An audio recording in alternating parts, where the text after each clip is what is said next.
talk. Last week we thought a little bit about sustainability, and we're going to return to that theme now with Dr. Philip Sampson.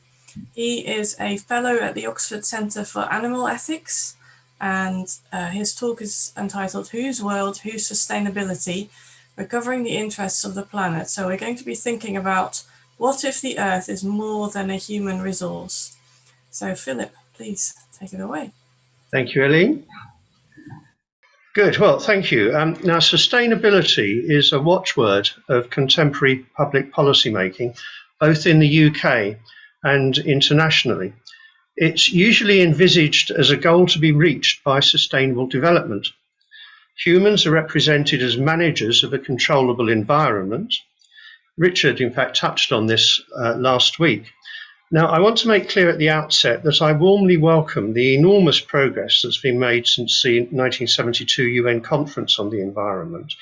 And having clear goals and strategies is a lesson well learned from managerialism. However, I intend to outline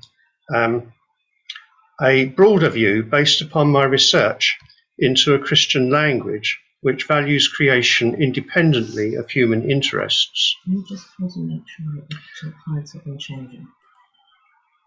Can everybody see the change in the slides? Yes. Good. I should call what I'm talking about an evangelical discourse, but it could equally well be called nonconformist in the English context, or even Calvinist. Its principal feature is the priority given to biblical texts over tradition. Now, it's important to notice that this tradition is quite different from what's called modern evangelicalism, particularly in the United States, which has become an agenda for personal peace and affluence, a kind of Buddhist hedonism. In the time available, I can only provide a sketch. Those interested in a more detailed picture should consult my publications, especially my book on animal ethics. Sustainability in public policy appeared in the UN Human Environment Conference in 1972, and as the title indicates, the world was conceived as a human environment, that is, the environs or surroundings of humanity. It's all about us, as the theologian David Clough puts it. Creation was envisaged as, and I quote, natural resources of the earth, which must be safeguarded for the benefit of present and future generations through careful planning or management. This human-centeredness or anthropocentrism reappeared in subsequent UN reports. The Transforming Our World report of 2015 makes its anthropocentrism clear in its title. It set out 17 goals representing international thinking and proposes, I quote, a shared blueprint for peace and prosperity for people and the planet. However, there is little about the planet except as a resource, and prosperity turns out to mean human prosperity. Even when discussing life below water or on land, it turns out that the goal is to conserve and sustainably use these living resources for humans. Now, it's easy to see how this way of talking is intended to serve human interests, but it is able to represent the interests of the so-called living resources. Rarely do the 17 goals recognize that creation has significance other than as a human resource, or that it may have its own interests which are not always aligned with those of humans. The evangelicals did not understand the world as centered upon humans and their interests. Their eye was fixed on God and his glory. As B.B. Warfield described them, their gaze begins, centers, and ends on the vision of God in his glory, and it sets itself before all things to render to God his rights in every sphere of life activity. For them, the primary distinction is not between humans and our environment, but between God the Creator and his creation. It's not all about us. The world does not exist as our resource. We have agency, but we are not in control. It's God who sustains his creation, not us. Consequently, sustainability is not a manageable goal, but an outcome. But if the world is not a resource for human use, what is it? The 1646 Westminster Confession of Faith answers this clearly. God made the world for the manifestation and praise of his glory. The human task is to promote this, to conduct the great choir of praise and revelation, which is the purpose and fulfillment of creation. As John Arrowsmith put it in 1645, quote, "The whole world is a musical instrument. Every string is so tuned as to be fitting for resounding the great Creator's praise. Man is the only musician that knows how to play upon this instrument." Human development is sustainable when it furthers this great orchestra of creaturely praise. "Look into the air, the birds with their chirping music sing hymns of praise to God," wrote Thomas Watson in the 1660s. "Every beast in its kind glorifies God." Of course, this vision is not restricted to evangelicals. Christians worldwide declare it weekly in numerous hymns and songs. But the evangelicals wanted to live as though this were true in every sphere of life activity, as Warfield puts it, rather than to leave it in the pew with the hymn sheet. At this point, human interests no longer align with creation's interests. Creation wants nothing better than to participate in this great anthem of praise and awaits humanity to lead their choir. It's fallen humans who decline to conduct it, preferring exploitation, suffering, and death. So, for the evangelicals, creation is not amenable to careful planning or management, as the UN puts it. Feeding the earth is more than satisfying human appetites, more even than promoting human flourishing. The evangelicals envisaged a broader outlook because they found in the Bible that the earth is more than humans. For example, in the 1670s, Stephen Charnock preached a sermon about a world, quote, "so interwoven and inlaid together by the divine workmanship as to make up one entire beauty in the whole fabric, a beauty which meets in a common centre the good and preservation of the universe." All creatures have a cooperative co-agency in preserving or conserving creation. In passing, I could point out that the historian Keith Thomas sees here the theological foundation of modern ecology. In this harmonious world, they found a creaturely kinship of peace, concord, and mutual preservation, precisely the laudable aims of the UN's 17 goals. Musical tropes predominate. Thus, Martin Luther writes that in the beginning, quote, "there was a harmony, not only among men, but also between the dumb animals and men." George Walker says that originally all creatures lived together in love and concord among themselves. They argued that the way to prosperity and human flourishing is to live according to God's revealed will. They took God at his word when he promised that if a community walks, and I quote from Deuteronomy, "in obedience to all that the Lord your God has commanded, then you may live and prosper and prolong your days in the land." In fact, as the psalm says, such prosperity is praising God. The pastures are clothed with flocks, the valleys also are covered with corn. They shout for joy, they also sing. The key to prosperity is communal living in praise of God. Now, I want to suggest that this is not just a nice story, but a reality. Sustainability is better seen as an outcome of a community's just or righteous living, rather than as a goal to be managed. And pursuing righteousness is a surer path to a more truly inclusive sustainability than managing our environment. As the Westminster Confession tells us, God preserves the world to disclose and praise his glory. We are his stewards, says Calvin. And I quote, we should not corrupt by abuse those things which God requires to be preserved. So let's take an example, the example of the global meat industry.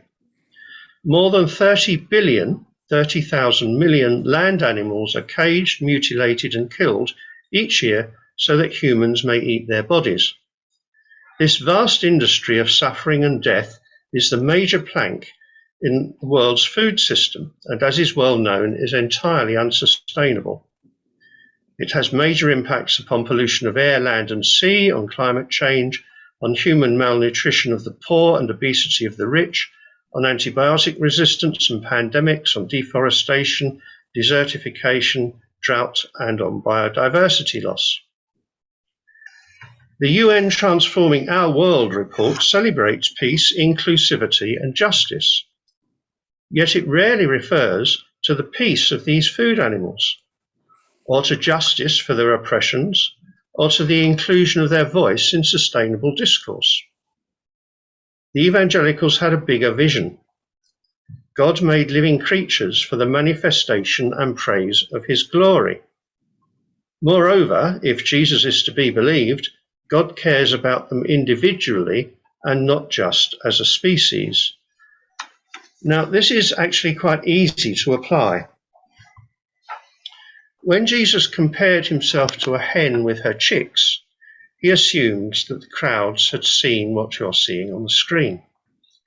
He recognized the hen's love, taking this as the standard for his own compassion for Jerusalem. But if we want to most efficiently manage hens as resources, we never let hens near chicks. We gather chicks under wire cages, not wings. We debeak them so they cannot peck, and we force molt hens to increase egg production. This is what we do to a hen, which according to Jesus, God cares about as an individual. The evangelicals had a word for this. They called it wickedness. The EU slaughters 10 million chickens a day. They're supposed to be stunned when a rotating blade cuts their throat, but the first stun failure rate is estimated at between 1% and 4%. Conscious hens flap around so much that the blade may slice off their face, but not kill them. They next enter a scalding tank, that is a tank of scalding water, to make plucking easier. At some point they die of their injuries. In the EU, between 100,000 and 400,000 chickens a day face this death. Is God praised by the sound of screaming chickens? The evangelicals thought not. Jesus takes it for granted that he and the hen share the ability to love. As Lancelot Andrewes observed in the early 17th century, all creatures love one another, one beast delighting in another of the same kind. In fact, the evangelicals considered that animals share many qualities with us, including joy, sadness, even musical appreciation. A beast, said Richard Baxter in 1670, can taste the sensitive sweetness of his food and ease as much as you do. Animals were created to glorify God and as companions to humans, sharing many of our sensibilities. It's one thing to buy a vacuum-packed cut, another to see flesh cut from a familiar creature able to share joy or love with us. Pre-19th century evangelicals lived in an agricultural economy given to scarcity and even famine. They knew that killing and eating animals was a necessary part of stock management to maintain a gender balance, and because it was often impossible to overwinter all animals born in the spring. Indeed, eating animals was sometimes essential for survival. They knew the animals' lives just as Jesus did. They witnessed kindness and cruelty. They saw and heard the agonies of slaughter.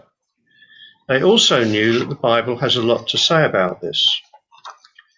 To start with, they read in their Bibles that God's chosen diet for humans was plant-based.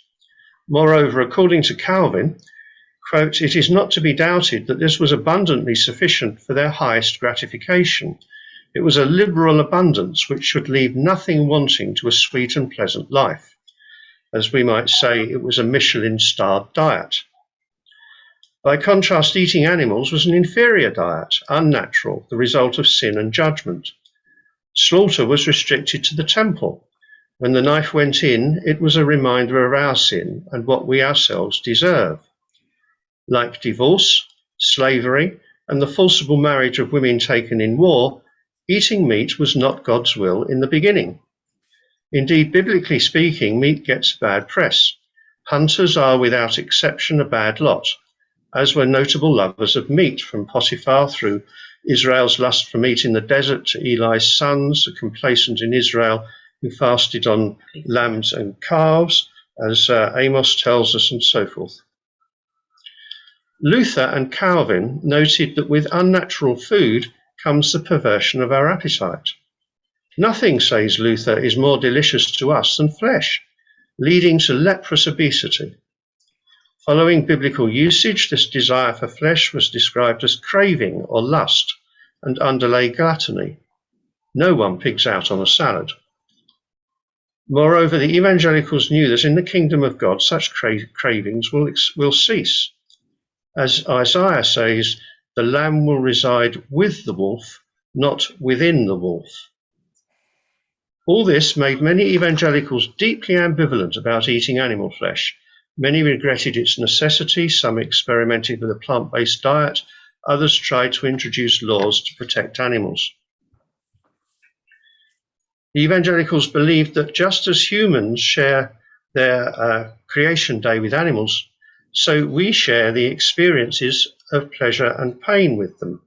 As Hannah More observed of horses, they suffer as much as human creatures can do. The evangelicals read that wise King Solomon condemned cruelty to animals as wickedness, incompatible with living a righteous life.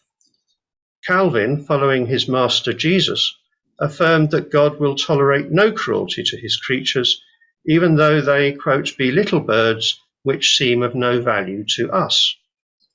Many evangelicals took this seriously. Animals, they argued, are innocent victims crying to God for justice. The creature groans against us, says Thomas Manton in 1684. Because of the slavery we put them to, they groan for vengeance. In 1641, George Walker called cruelty to animals a kind of scorn and contempt for the workmanship of God our Creator, by which we provoke God against us according to the example of our own doings, and to mete out to us by the same measure as we have done to his creatures, the living works of his hands. If we took such views seriously, it would transform the international food system. Let's start with the demand for meat. We have seen the evangelical ambivalence about this. Scarcity, the fruit of sin, might require eating animals, but we should avoid lusting after meat. Craving for flesh drives the meat industry. Some of my carnivore friends tell me they could never give up their favourite fix, whether it's a Barbie or a bacon butty. Fast food chains have long known that a combination of saturated fat and the sugars of caramelization in roasted meat hooks their customers. Richard Stevenson has recently shown that these fat and sugar combinations impair control in the same brain areas as other addictive substances. A Japanese fast food chain manager was recently sacked for revealing that it aims to get its customers, quote, hooked like junkies, unquote, on its beef products. My carnivore friends might be right about their inability to change. Now, the evangelicals noticed two things about eating meat in the Bible.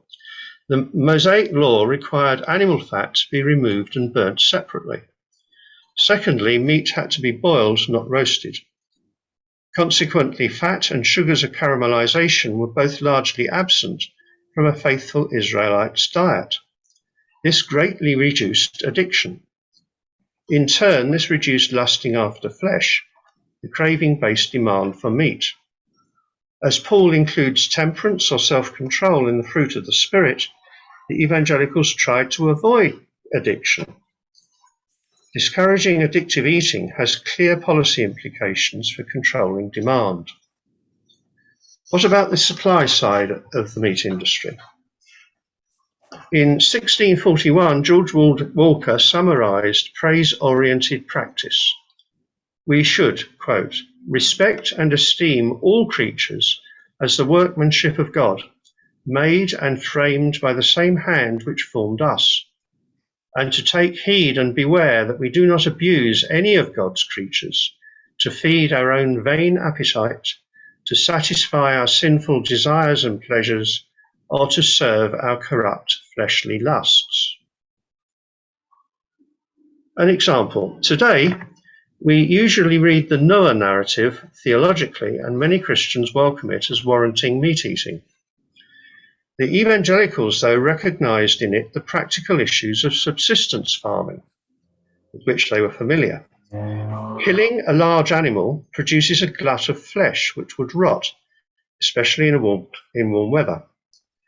The evangelicals were aware of the solution: progressive slaughter, the removal of meal-sized pieces of flesh or limb from the living animal.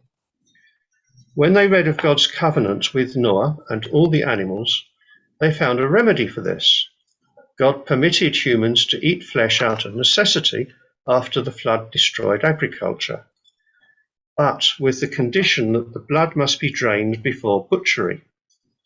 As Albert Barnes observed in as late as 1885, this prevents, quote, the horrid cruelty of mutilating or cooking an animal while yet alive and capable of suffering pain. The Noack exsanguination provision was, says John Gill in the 1750s, to restrain cruelty in men. The Mosaic law extended this by strictly regulating slaughter, which can only be done in the temple and must be supervised by priests. Moreover, certain animals must not be slaughtered for food at all: pigs, crustaceans, cephalopods, and so on. These are precisely the animals which it is hard to kill quickly. Pigs have muscle and fat around the throat, preventing rapid exsanguination. Crustacea are routinely boiled alive. Cephalopods have a distributed nervous system and are nowadays regularly roasted or dismembered alive. Moreover, the purity laws discouraged any contact with these animals, preserving their species and habitat. Contemporary slaughter standards fall far below this. The failure rate at first stunning means that millions of animals are skinned alive, dismembered alive, or scalded to death each year. Biblical standards would effectively end mass slaughter. Slaughter and butchery are the most obvious occasions for cruelty, but factory farming provides many more. The efficient use of animals as resources requires engineering them for convenient human management. To make a bull easier to control, we can castrate it. To allow minimum herd supervision, we burn out a calf's horn buds with a hot iron or corrosives.